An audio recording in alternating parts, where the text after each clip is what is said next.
Nako, may gustong mag-prime minister. Your comment lang kasi pinupush ngayon sa house na so 2024 daw yung change. Ang kulit naman. Talagang sinabi na ni PBBM na hindi napapanahon kasi dapat nakatutok tayo sa hanap buhay ng tao at ibagsak ang presyo ng bigas at iba pang bilihin. At 2 beses na ibinasura yan ang todo-todo ng Senado. Ba't pagpipilitan? Bakit ganun? Ang kulit! Ma'am, bakit nga po tingin ninyo kahit po ilang beses ng binasura, pinupush pa rin po talaga ito? Baka may gusto mag-prime minister na hindi manalo sa presidente. Nako, parang alam ko yon sino yung ambisyoso na yun. Grabe mga lods, no? Speaking of priorities, yung ibang mga politiko, tama yung sabi ni Senator Amy, yung ibang mga politiko, diba, instead na nakatuon sila dun sa main problem ng bansa natin, wala na, hindi na, nakapokus na dun sa kung paano sila mananalo, paano sila magsistay sa pwesto.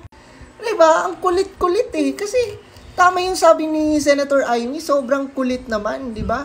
Even President BBM and even yan, si Senator Amy, ay clear sila sa kung ano ang dapat munang iprioridad at gawin no, ng Pilipinas, ng mga politiko or mga public servant sa Pilipinas. Iyon ay pababain ang, di ba, presyo ng mga bilihin, tulungan muna ang mga Pilipino.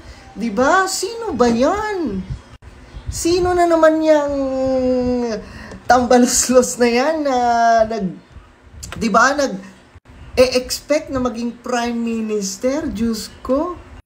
Talagang uunahin nyo ang karir nyo, di ba? Talagang uunahin nyo yung political agenda nyo.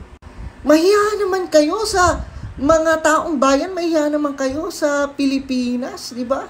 Kaya sa lahat, sa mga politiko dyan, instead, ang prioridad ay tulungan ang mga Pilipino.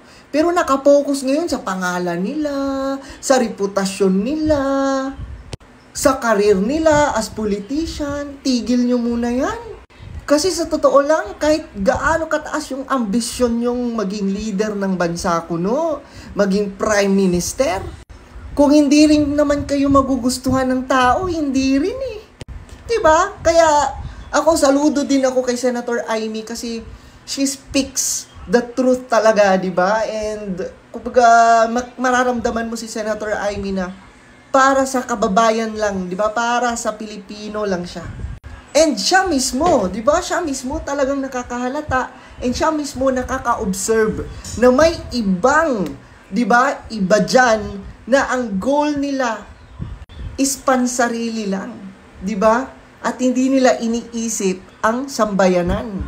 Kaya nako, kung sino man yung gusto mag-prime minister, lampasan nyo muna ang diba? Lampasan nyo muna ang popularity ni VP Inday Sara at saka kayo mag-ambisyon